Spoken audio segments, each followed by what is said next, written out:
बंधुओं नमस्कार। और कल की वीडियो में आपने सुना कि बंदीजनों ने किस प्रकार राजा पृथु की स्तुति की और उन्होंने कहा था कि ये प्रजापालक राजा दह्यराज होकर प्रजा के जीवन निर्वाह के लिए गोरूप धारिणी पृथ्वी का दोहन करेंगे और इंद्र के समान अपने धनुष के कोनों से बातों ही बातों में पर्वतों को तोड़ फोड़ कर पृथ्वी को समतल कर देंगे। तो आज की वीडियो में आप देखेंगे कि कैसे राजा पृथु ने इस कार्य को किया। और मैत्रेय जी कहते हैं कि इस प्रकार जब बंदीजनों ने महाराज पृथु के गुण और कर्मों का बखान करके उनकी प्रशंसा की, तब उन्होंने भी उनकी बड़ाई करके तथा उन्हें मनचाही वस्तुएं देकर संतुष्ट किया। उन्होंने ब्राह्मणादि चारों वर्णों, सेवकों, मंत्रियों, पुरोहितों, पूर्ववासियों, देशवासियों, भिन्न भिन्न व्यवसायियों तथा अन्य आज्ञानुवर्तियों का भी सत्कार किया। और इसके बाद विदुर जी पूछते हैं कि ब्राह्मण, पृथ्वी तो अनेक रूप धारण कर सकती है, उसने गौ का रूप ही क्यों धारण किया?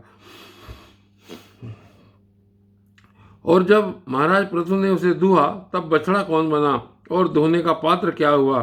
पृथ्वी देवी तो पहले स्वभाव से ही ऊंची नीची थी,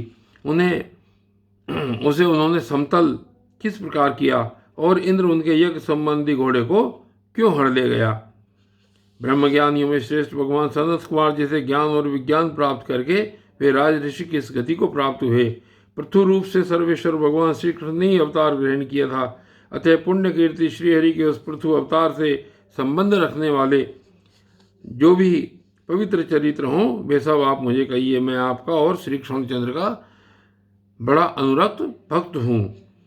श्री सूत जी कहते हैं, जब विदुर जी ने भगवान वासुदेव की कथा कहने के लिए इस प्रकार प्रेरणा की, तब श्री मैत्रेय जी प्रसन्न चित्त से उनकी प्रशंसा करते हुए कहने लगे।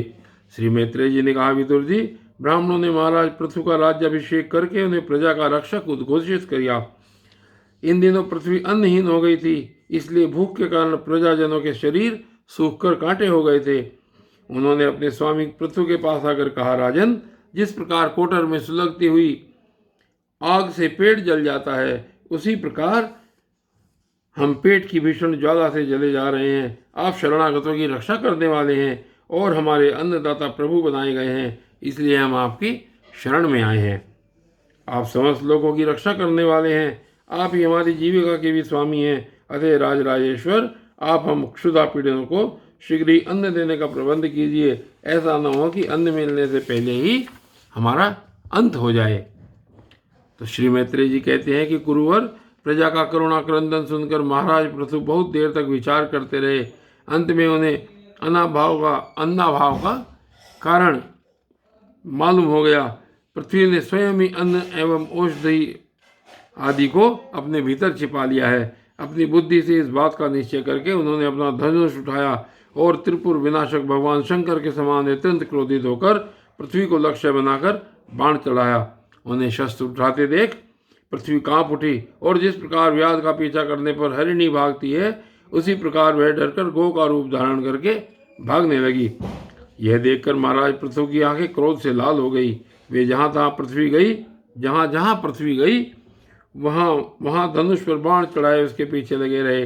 दिशा विदिशा, स्वर्ग, पृथ्वी और अंतरिक्ष में जहाँ जहाँ भी वह दौड़कर जाती, वहीं उसे महाराज पृथु हथियार उठाए हुए अपने पीछे आते हुए दिखाई देते थे।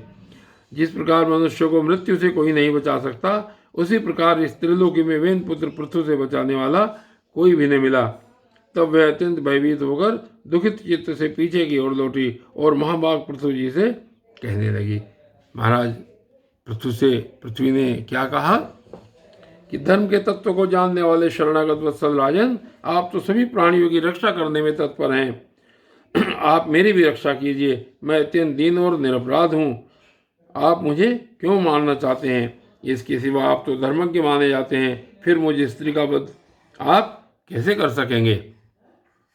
स्त्रियां कोई अपराध करे तो साधारण जीव भी उन पर हाथ नहीं उठाते, फिर आप जैसे करुणामय और दीन वत्सल तो ऐसा कर ही कैसे सकते हैं? मैं तो एक सुदृढ़ नौका के समान हूँ, सारा जगत मेरे ही आधार पर स्थित है।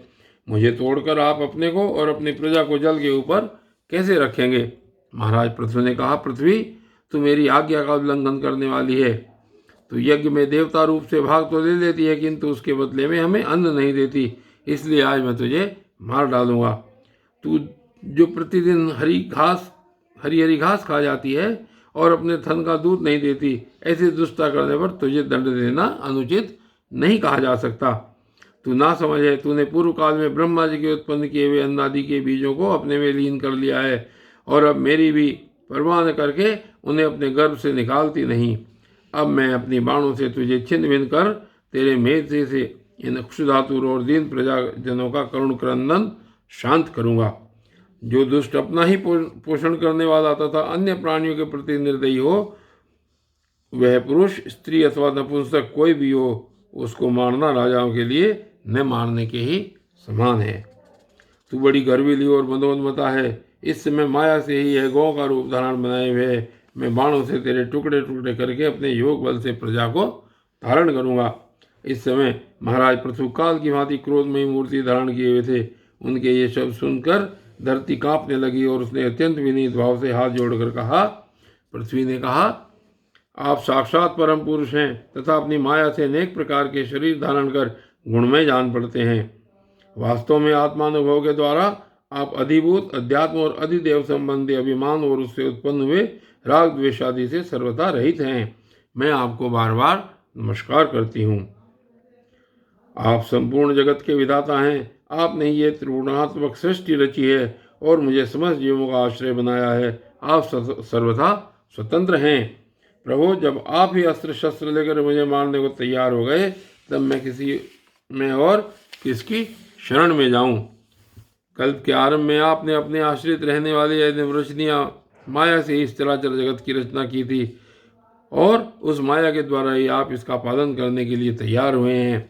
आप धर्मपरायण हैं, फिर भी मुझ गौरव उपधारिणी को किस प्रकार मारना चाहते हैं? आप एक होकर भी मायावश अनेक रूप जान पड़ते हैं तथा आपने स्वयं ब्रह्मा को रचकर उनसे विश्व की रचना कराई है। आप साक्षात सर्वेश्वर हैं। आपकी लीलाओं को अजितेंद्रिय लोग कैसे जान सकते हैं? उनकी बुद्धि तो आपकी दुर्जय माया से विक्षिप्त हो रही है। आप ही पंचभूत, इंद्रिय, उनके अधिष्ठात्र देवता, बुद्धि और अहंकार रूप अपनी शक्तियों के द्वारा क्रमशः जगत की उत्पत्ति, स्थिति और संहार करते हैं।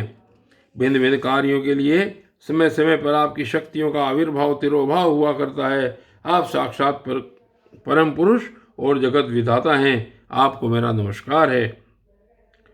अजन्मा प्रभो, आप ही अपने रचे हुए भूत, इंद्रिय और अंतःकरण रूप जगत की स्थिति के लिए आदि वराह रूप होकर मुझे रसातल से जल के बाहर लाए थे। इस प्रकार एक बार तो मेरा उद्धार करके आपने धराधर नाम पाया था। आज वही आप मीर मूर्ति से जल के ऊपर नौका के समान स्थित मेरे ही आश्रय रहने वाली प्रजा की रक्षा करने के अभिप्राय से पहले पहले बाण चढ़ाकर दूध न देने के अपराध में मुझे मारना चाहते हैं। इस त्रिगुणात्मक सृष्टि की रचना करने वाली आपकी माया से मेरे जैसे साधारण जीवों के चित्त मोहग्रस्त हो रहे हैं। मुझ जैसे लोग तो आपके भक्तों की लीलाओं का भी आशय नहीं समझ सकते, फिर आपकी किसी क्रिया का उद्देश्य न समझें तो इसमें आश्चर्य ही क्या है? अतः जो इंद्रिया संयम आदि के द्वारा विरोचित यज्ञ का विस्तार करते हैं, ऐसे आपके भक्तों को भी नमस्कार है। और बंधुओं, आज की इस वीडियो में बस इतना ही। आगे की वीडियो कल देखेंगे। तब तक के लिए धन्यवाद।